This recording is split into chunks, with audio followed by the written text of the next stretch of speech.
ಸರಿ, ಎರಡನೇ ದಿನಕ್ಕೆ ಕಾಲಿಟ್ಟಿದೆ. ನೀವು ಸರ್ಕಾರ ಒಂದು ವೇಳೆ ಎಷ್ಟು ಬೇಗ ಸ್ಪಂದಿಸಬೇಕಂತ ಇದ್ದೀರಾ ಸರ್? ನಮ್ಮ ಬೇಡಿಕೆ ಈಗಾಗಲೇ ಎಲ್ಲರಿಗೂ ನಾವು ಸುಮಾರು ಎಲ್ಲ ಬೇಡಿಕೆಗಳು ನಾವು ಸರ್ಕಾರ ಮೊದಲ ಮುಗಿಸಿದ್ವಿ ನಮ್ಮ ಸಚಿವರು ಕೂಡ. ಬಟ್ ಆ್ಯಕ್ಚುಲಿ ಅದು 75% ಅಷ್ಟು ಅಂದರೆ ಶೇಕಡ 75 ಭಾಗ ಕೂತ್ಕೊಂಡಲ್ಲೇ ಬಗೆಹರಿಸ್ಬೋದು. ಬಟ್ ಅವರು ಇನ್ನೂ ಅದನ್ನು ಬಗೆಹರಿಸಿದ್ರೆ ನಾವು ನಮ್ಮ ಏನು ರಾಜ್ಯ ಅಧ್ಯಕ್ಷರು ಏನು ಹೇಳ್ತಾರೆ, ನಮ್ಮ ಗ್ರಾಮಾಡಳಿತದ ಅಧ್ಯಕ್ಷರು, ಅದರಂತ ನಾವು ಹಿಂಪಡಿತೀವಿ ಅಂದರೆ ಮುಂದುವರಿಸ್ತೀವಿ. ನಮ್ಮ ರಾಜ್ಯಾಧ್ಯಕ್ಷರು ಏನು ತೀರ್ಮಾನ ಮಾಡಿದ್ರೆ ಅದನ್ನು ನಾವು ಈಗಾಗಲೇ ಸಾರ್ವಜನಿಕರ ಕಂದಾಯ ಇಲಾಖೆನೇ ಸ್ಪಂದನೆ ಅಂತ ಶಬ್ದ ಅದ ನಿಂತೋದಂಗೆ ಆಗುತ್ತೆ. ಯಾಕಂದರೆ ನೀವಿಲ್ಲ ಅಂದರೆ ಏನೂ ನಡೆಯಲ್ಲ. ನಾವು ಕೂಡ ಜನಗಳಿಗೆ ತೊಂದರೆ ಕೊಡಬೇಕು, ರೈತರಿಗೆ ತೊಂದರೆ ಆಗಬೇಕು ಅಂತ ನಾವು ಮಾಡ್ತಾ ಇಲ್ಲ. ಅವ್ರಿಗೋಸ್ಕರ ರೈತರಿಗೆ ಒಳ್ಳೆ ಕೆಲಸ ಮಾಡೋದಕ್ಕೋಸ್ಕರ ನಾವು ಸರ್ಕಾರಕ್ಕೆ ಮುಂದೆ ಬೇಡಿಕೆ ನಾವು ಅವ್ರ ಕೆಲಸ ಮಾಡೋದಕ್ಕೆ ನಾವು ಅವ್ರನ್ನ ಏನು ನಮಗೆ ಲ್ಯಾಪ್ಟಾಪು ಆಫೀಸ್ ಮಾಡೋದಕ್ಕೆ ಮತ್ತು ನಮಗೆ ಒಂದು ಕಚೇರಿ ಬೇಕು ಅಂತ ಕೇಳ್ತಾ ಇದ್ದೀವಿ. ನಾವೇನು ಬೇರೆ ಪರ್ಸನಲ್ ವಿಚಾರಕ್ಕೆ ಕೇಳ್ತಾ ಇಲ್ಲ. ಸರ್ಕಾರದ ಕೆಲಸ ಮಾಡೋದಕ್ಕೆ ನಾವು ಸರ್ಕಾರಕ್ಕೆ ಕೆಲವೊಂದು ಬೇಡಿಕೆಗಳನ್ನ ನಾವು ಇಟ್ಟಿದ್ದೀವಿ. Ranjith Kumar L, state joint secretary. ಮುಷ್ಕರ ಇಂದು ನಮ್ಮದು 2ನೇ ದಿನಕ್ಕೆ ಕಾಲಿಡ್ತಾ ಇದೆ. ನಮಗೆ ಸರ್ಕಾರದಿಂದ ಯಾವುದೇ ರೀತಿಯ ಒಂದು ಸ್ಪಂದನೆ ಸಿಕ್ಕಿಲ್ಲ.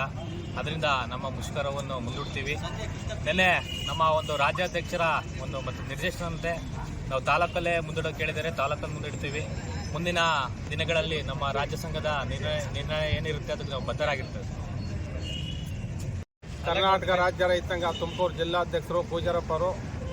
ಈಗ ನಾವೇನಂದರೆ ಪಾಪ ಈ ಸೆಕ್ರೆಟರಿಗಳು ಇನ್ನೇನೋ ಪಾಪ ಟ್ರೈಕ್ ಮಾಡಿದ್ವು, ನಾವು ಬಂದು ಬೆಂಬಲ ಕೊಟ್ವಿ.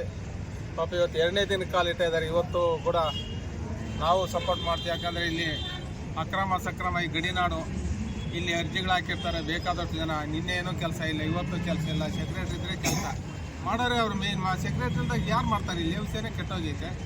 ಅದರಿಂದ ತಕ್ಷಣ ಅವ್ರಿಗೆ ಏನೇನು ಬೇಕೋ ಮೂಲಭೂತ ಸೌಕರ್ಯ ಅಂದರೆ ಪ್ರತಿಯೊಂದು ಸೆಕ್ರೆಟರಿ ಆಫೀಸ್ನಲ್ಲಿ ಪ್ರತಿಯೊಬ್ಬರಿಗೂ ಆಫೀಸ್ ಇರಬೇಕು. ಇವಾಗ ಒಂದು ಸಂಸಾರ ಅಂದಮೇಲೆ ಒಂದು ಮನೆ ಕುಟುಂಬ ಇದ್ದಂಗೆ ಅವ್ರು ಎಲ್ಲಿರ್ಬೇಕು? ಅಲ್ಲಿ ಎಲ್ಲೋ ಒಂದು ಇದ್ರಾಗ ಹೋಗ್ತಾರೆ, ಅಲ್ಲಿ ಯಾಕೂ ಇರೋಲ್ಲ, ಸೌಕರ್ಯ ಸಿಕ್ಕಲ್ಲ, ನೀರಿನ ಒಂದು ಶೌಚಾಲಯ ಏನೊಂದು ಅನುಕೂಲ ಇಲ್ಲ. ಇಲ್ಲಿ ಇರೋಂಥದಕ್ಕೆ ನಾನು ನೋಡ್ಬೇಕಾದ್ರೆ ನಾನು ಹೋಗ್ತಾ ಇರ್ತೀನಿ, ಏನೋ ಅವ್ರಿಗೆ ಮೂಲಭೂತ ಸೌಕರ್ಯ ಇಲ್ಲ.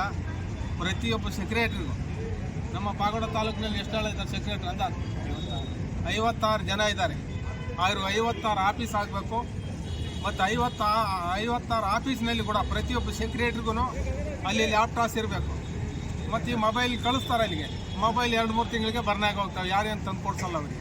ತಿರ್ಗಾ ಮೂಲಿಗೆ ಹಾಕ್ತಾರೆ. ನಾವು ಬರ್ತೀವಿ ರೈತರಲ್ಲೇ ನಮ್ಮ ಕೆಲಸ ಆಗಿಲ್ಲ ಹೋಗ್ತೀವಿ, ಅವ್ರ ಮೇಲೆ ಬೀಳ್ತಾರೆ. ಅವ್ರ ಕಷ್ಟನೂ ಐತೆ, ಹೇಳ್ಕೋಬೇಕು. ಅದಕ್ಕೆ ಪ್ರತಿಯೊಂದು ಸೆಕ್ರೆಟ್ರಿಗೂ ಅಲ್ಲಿ ಲ್ಯಾಪ್ಟಾಪ್ಸ್ ಇರಬೇಕು.